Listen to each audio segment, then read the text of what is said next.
Olá, bem-vindo a Salmos para uma quarentena, a nossa meditação diária no livro de Salmos durante este tempo de pandemia.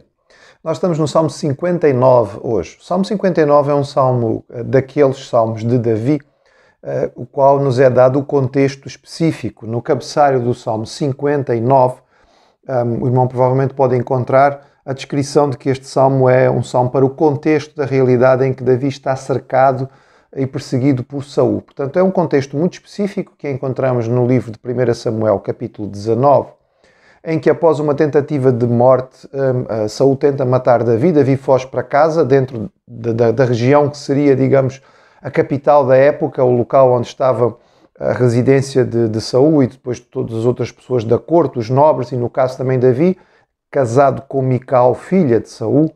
Ele foge para casa. E o rei Saul então manda cercar a casa à espera de poder apanhar Davi, porque ele quer matá-lo, ele tomou essa decisão. Ora, Davi está numa situação muito difícil e durante a noite então Mical coloca algo a fingir que é Davi na cama para dizer que ele está doente e ela ajuda Davi a fugir pela janela. É neste contexto que este salmo está incluído. Este salmo é preparado para a melodia Al-Tashet, não destruas, a mesma melodia que é usada para base do Salmo 57 e 58, portanto os três salmos seguidos têm a mesma melodia como base, e ele é descrito como um miktam. Nós temos dificuldade na tradução para saber exatamente o que significa um miktam, mas percebemos que é possivelmente uma definição em termos musicais. Diz assim o Salmo 59: Livra-me, Deus meu, dos meus inimigos, põe-me acima do alcance dos meus adversários. Livra-me dos que praticam a iniquidade e salva-me dos homens sanguinários, pois que armam ciladas à minha alma, contra mim se reúnem os fortes, sem transgressão minha, ó Senhor, ou pecado meu. Sem culpa minha, eles se apressam e investem. Desperta, vem ao meu encontro e vê. Tu, Senhor, Deus dos exércitos, és o Deus de Israel. Desperta, pois, e vem de encontro a todas as nações. Não te compadeças de nenhum dos que traiçoeiramente praticam a iniquidade. Ao anoitecer, uivam como cães à volta da cidade, alardeiam de boca em seus lábios à espadas, pois dizem eles, quem há que nos escute? Mas tu, Senhor, te rirás deles, zombarás de todas as nações. Em ti, força minha, esperarei, pois Deus é o meu alto refúgio. Meu Deus virá ao meu encontro com a sua benignidade, Deus me fará ver o meu desejo sobre os meus inimigos. Não os mates, para que o meu povo não se esqueça. Dispersa-os pelo teu poder e abate-os, ó Senhor, escudo nosso. Pelo pecado da sua boca, pelas palavras dos seus lábios, da sua própria soberba sejam enredados, e pela abominação e mentiras que proferem. Consome-os com indignação, consome-os de sorte que jamais existam, e se saiba que reina Deus em Jacó, até os confins da terra. Ao anoitecer, uivam como cães à volta da cidade, vagueiam à procura de comida, e não se fartam, então rosnam. Eu, porém, cantarei a tua força. Pela manhã louvarei com alegria a tua misericórdia, pois tu tens sido meu alto refúgio e proteção no dia da minha angústia. A ti, força minha, cantarei louvores, porque Deus é meu alto refúgio, é o Deus da minha misericórdia.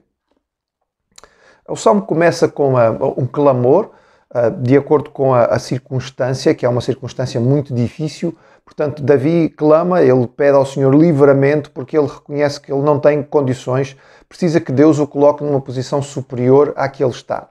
Nós devemos lembrar que neste momento Davi está completamente sozinho no contexto deste salmo. Ele ainda não tem nenhum tipo de apoio. Mais tarde, nós vamos ver Davi ainda a fugir, e há vários salmos em que ele está em angústia, nas cavernas, etc. e tal, mas nessa altura ele até já tem uma tropa consigo.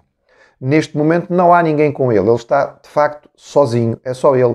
E portanto ele depende absolutamente de Deus. E é isto que fica bastante patente neste salmo.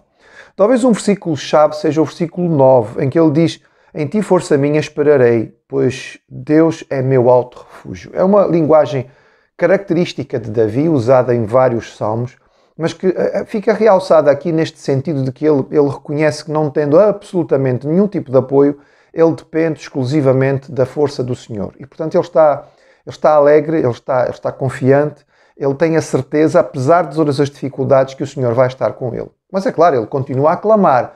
E o seu pedido de apoio é um pedido perfeitamente natural. Ele declara a sua inocência. Como em vários outros salmos, aqui não se trata de dizer que não tem pecado. Ele não está dizendo que não é pecador. Ele está ele está dizendo é que para esta circunstância específica não é correta a perseguição. Ele não fez nada, de facto, para merecer que Saul o persiga. As acusações que Saul levanta contra ele são caluniosas. Não é verdade que ele esteja a tentar dar um golpe de Estado. É o ciúme, a inveja no coração de Davi de Saul que está a provocar esta reação. Então Davi diz, eu não tenho culpa nesta situação específica, eu não sou responsável por aquilo que estão a fazer, Senhor. Tu sabes, tu vês tudo isto. E então ele clama a Deus como o Deus dos exércitos. É a linguagem sempre usada no sentido marcial, ou seja, de guerra. Ele sabe que Deus é um Deus de tropas, é um Deus que tem força e poder. Então ele pede, Senhor, levanta as tuas tropas, não é? Põe-te em campo, não é? Defende o meu lado, porque eu não tenho como me defender. A descrição que ele faz dos seus inimigos é bastante figurativa. Nós podemos até imaginar os homens que Saul escolhe, enfim, são indivíduos que estão a soldo de Saul para poder apanhar Davi. Eles não são homens propriamente honestos e corretos, porque se o fossem sabiam que a atitude de Saul está errada. Eles rodeiam pela cidade à noite, eles não têm problema de falar alto, gritar, talvez até usar de uma linguagem obscena, porque eles estão a mando do rei. Quem é que os vai parar? Não é? Quem é que vai reclamar contra eles? Imagina polícias na nossa rua à noite a fazer barulho. Quem é que vai dizer ao polícia, olha, fique quieto? Ele é polícia, não podemos fazer nada. Eles são descritos como cães, lembrando sempre, e se você tem acompanhado estas meditações já sabe isto, não é? Que cão, na linguagem do Oriente, do Antigo Testamento, da visão oriental, não é um animalzinho de estimação que nós temos em casa, não. É um animal quase selvagem, é um animal de rua, sujo, que vive de lixo, que vive em matilha, que representa um risco para os seres humanos, risco de ataque, risco de doença. Então ele descreve os seus inimigos como cães, que andam pela cidade rodeando, como os cães que são encontrados em matilhas de madrugada e que rosnam diante da aproximação de qualquer pessoa. É assim que ele descreve aqueles que são os seus inimigos. A sua confiança então está em Deus. Versículo 9 deixa isto claro. Ele fala de Deus como o seu auto-refúgio, ou seja, a sua fortaleza, aquele lugar onde ele tem total tranquilidade, porque ele sabe que aí ele vai poder confiar e descansar no Senhor. Ele não pede, e isto é interessante e é um contraste, versículo 11, ele não pede que os seus inimigos morram, como acontece em vários outros salmos.